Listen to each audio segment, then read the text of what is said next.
ನಾನು ಮಾನ್ಯ ಸಿದ್ದರಾಮಯ್ಯ ಸಾಹೇಬರಿಗೆ ಸಾಷ್ಟಾಂಗ ನಮಸ್ಕಾರ ಮಾಡ್ತೀನಿ. ಅವ್ರ ಬಗ್ಗೆ ನನಗೆ ಭಾಳ ಹೆಮ್ಮೆ ಅನಿಸ್ಬಿಟ್ಟಿದೆ, ನನಗೆ ಭಾಳ ಮೆಚ್ಚುಗೆ ಅನಿಸಿದೆ. ಅವ್ರನ್ನ ಶ್ಲಾಘನೆ ಮಾಡಬೇಕು ಅಂತ ಅನಿಸ್ತಾ ಇದೆ. ಎರಡು ಕಾರಣಕ್ಕೋಸ್ಕರವಾಗಿ.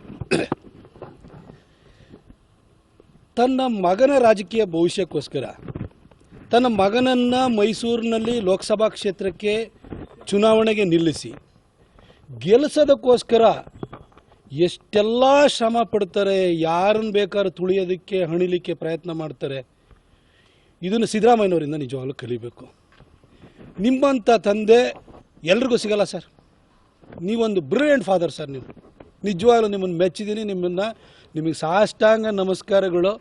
ನಿಮ್ಮಂಥ ತಂದೆ ಎಲ್ಲ ಮಕ್ಕಳಿಗೂ ಸಿಗಲ್ಲ ಸರ್. ಮಗನ ಭವಿಷ್ಯಕ್ಕೋಸ್ಕರ, ಮಗನನ್ನು ಲೋಕಸಭಾ ಚುನಾವಣೆಯಲ್ಲಿ ನಿಲ್ಲಿಸಿ ಗೆಲ್ಸೋದಕ್ಕೋಸ್ಕರ, ಅದಕ್ಕೆ ಪ್ರತಾಪ್ ಸಿಂಹ ಅಡ್ಡಿಯಾಗಿದ್ದಾನೆ, ಅವನ ಕುಟುಂಬನೇ ಮುಗಿಸೋಣ ಅಂತ ಹೇಳ್ಬಿಟ್ಟು ಇಷ್ಟು ಹೋರಾಟ ಮಾಡ್ತಿರಲ್ಲ ಸರ್ ಮಗನ ಭವಿಷ್ಯಕ್ಕೋಸ್ಕರ. ಇಂಥ ತಂದೆ ಎಲ್ಲರಿಗೂ ಸಿಗಲ್ಲ ಸರ್. ಎರಡನೇ ಕಾರಣಕ್ಕೆ ನಿಮ್ಮನ್ನು ನಾನು ಶ್ಲಾಘನೆ ಮಾಡೋದು ಯಾಕೆಂದರೆ you are a brilliant politician.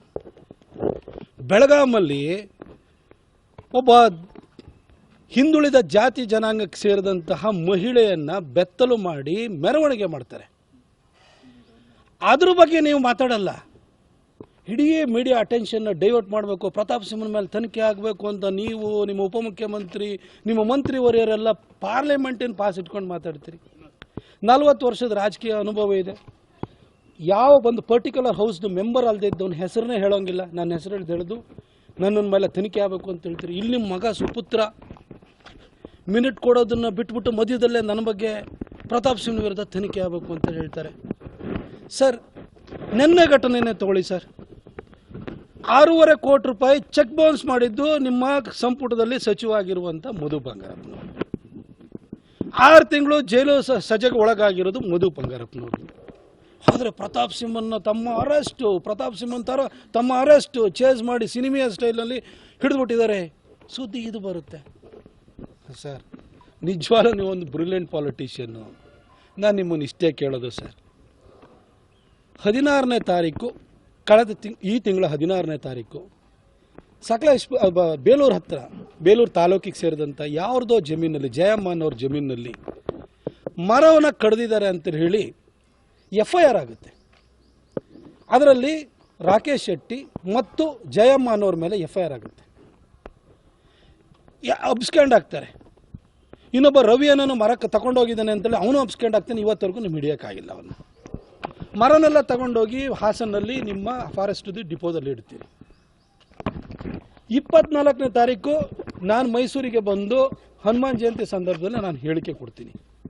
ಇದಾಗಿ 2 ಗಂಟೆಯಲ್ಲಿ ನಿಮ್ಮ ಕಾಂಗ್ರೆಸ್ ಸೋಷಿಯಲ್ ಮೀಡಿಯಾದಲ್ಲಿ, ಫೇಸ್ಬುಕ್ನಲ್ಲಿ ಪ್ರತಾಪ್ ಸಿಂಹನ ತಮ್ಮ ಮರಗಳ್ಳತನ ಮಾಡಿದ್ದಾನೆ ಅಂತ ನೀವು ಪೋಸ್ಟ್ ಹಾಕ್ತೀರಿ. ಯಾರಿಗೂ ಗೊತ್ತಿಲ್ಲ. ನಿಮ್ಮ ಕಾಂಗ್ರೆಸ್ದು ಸೋಷಿಯಲ್ ಮೀಡಿಯಾದಲ್ಲಿ ಪೋಸ್ಟ್ ಬರುತ್ತೆ. FIR ಇರೋದು ಜಯಮನ್ ಮೇಲೆ, ರಾಕೇಶ್ ಶೆಟ್ಟಿ ಮೇಲೆ, ಇನ್ನೊಬ್ಬ ರವಿ ಅಂತ ಇನ್ನು ಅವನು ಅಬ್ಸ್ಕ್ಯಾಂಡ್ ಆಗಿರೋನು. ಪ್ರತಾಪ್ ಸಿಂಹನ್ ಸಹೋದರನಿಗೂ ಈ FIRಗೂ ಏನು ಸಂಬಂಧ ಇದೆ? ಆಯಿತು, ಅದಕ್ಕೂ ನಾನು ಸ್ಪಷ್ಟನೆ ಕೊಟ್ಟಾದ ಮೇಲೆ 30ನೇ ತಾರೀಕು ಮಧು ಬಂಗಾರಪ್ಪನವ್ರ ಘಟನೆ ನಡೀತದೆ. ನನ್ನ ತಮ್ಮನ್ನು ಹೋಗಿ ನೀವು ಚೇಸ್ ಮಾಡಿ ಹಿಡಿಯೋಕೆ ಅಂತ ಹೋಗ್ತೀರಿ. ಏನು ನನ್ನ ತಮ್ಮ ತಲೆ ಮರೆಸ್ಕೊಂಡಿದ್ನ? 2 ದಿನ ಮೊದಲೇ ಹೋಗಿ ಫಾರೆಸ್ಟ್ ಡಿಪಾರ್ಟ್ಮೆಂಟಲ್ಲಿ ಕೇಳಿದಾಗ ಹೇಳಿಕೆ ಕೊಟ್ಟು ಬಂದಿದ್ದಾನೆ. ನಿಮ್ಮ FIR ಅಲ್ಲಿ ಅವನ ಹೆಸರಿದೆಯಾ? ಅವನ ಆರೋಪಿನ? ಹಾಗಾಗಿ ಅವನು ತಲೆ ಮರೆಸ್ಕೊಂಡಿದ್ದಾನಕ್ಕೆ ಮೊಬೈಲ್ ಆನ್ ಮಾಡ್ಕೊಂಡೇ ಇದ್ದಾನೆ. ಆ ಮೊಬೈಲ್ನ ಟ್ರ್ಯಾಕ್ ಮಾಡ್ಕೊಂಡಲ್ವ ನೀವು ಬೆಂಗಳೂರಿಗೆ ಹೋಗಿದ್ದು? ತಲೆ ಮರೆಸ್ಕೊಂಡವರು ಮೊಬೈಲ್ನ ಆಫ್ ಮಾಡ್ಕೊಂಡು ಹೋಗ್ತಾರೆ ಸರ್. ಯಾಕೆ ಈ ರೀತಿ ದಾರಿ ತಪ್ಪಿಸುವಂಥ ಕೆಲಸ ಮಾಡ್ತೀರಿ? ನಾನು ನಿಮಗಿಷ್ಟೇ ಹೇಳೋದು ಸರ್.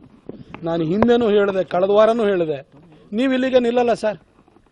ನಿಮ್ಮ ಮಗನ ರಾಜಕೀಯ ಭವಿಷ್ಯಕ್ಕೋಸ್ಕರ ಪ್ರತಾಪ್ ಸಿಂಹನ್ನ ಎಲ್ಲ ರೀತಿಯಲ್ಲೂ ಕೂಡ ತುಳಿಯೋದಕ್ಕೆ ನೀವು ಪ್ರಯತ್ನವನ್ನು ಮಾಡ್ತೀರಿ.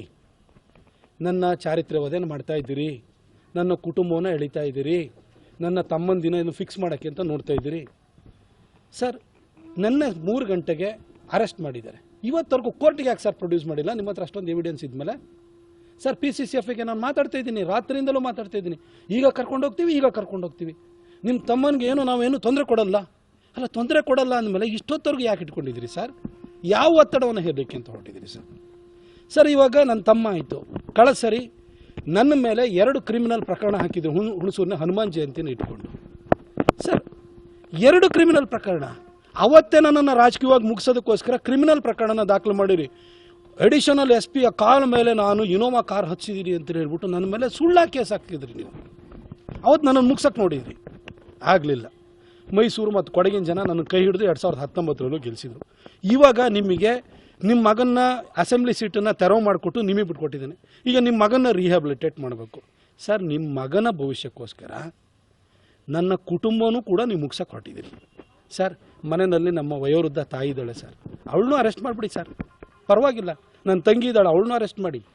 ನಮ್ಮ ಕುಟುಂಬನ ಮುಗಿಸ್ಬೇಕು ಅಂತ ಹೊರಟಿದ್ದೀರಿ, ಆಯ್ತು ಬಿಡಿ. ನಿಮ್ಮ ಕುಟುಂಬ ರಾಜಕಾರಣನೇ ಮುಂದುವರಿಲಿ. ನಿಮ್ಮ ಮಗನ ಭವಿಷ್ಯಕ್ಕೋಸ್ಕರ ಎಲ್ಲರೂ ಮುಗಿಸ್ಬಿಡಿ ಸರ್. ಆದರೆ ನಾನು ನಿಮಗೆ ಇಷ್ಟೇ ಹೇಳಲಿಕ್ಕೆ ಬಯಸ್ತೀನಿ ಸರ್. ಸರ್, ನಿಮಗೆ ಮುಂದೆ ಭಾಳಷ್ಟು ದಾರಿಗಳಿಲ್ಲ ಸರ್. ನನ್ನನ್ನು ನಿಮ್ಮ ಕೈಲಿ ಸೋಲ್ಸೋದಕ್ಕೆ ಕೊಡಗು ಮೈಸೂರಿನ ಜನ ಬಿಡಲ್ಲ ಸರ್. ಆ ತಾಯಿ ಚಾಮುಂಡಿ ಕಾವೇರಿ ತಾಯಿ ಬಿಡಲ್ಲ ಸರ್.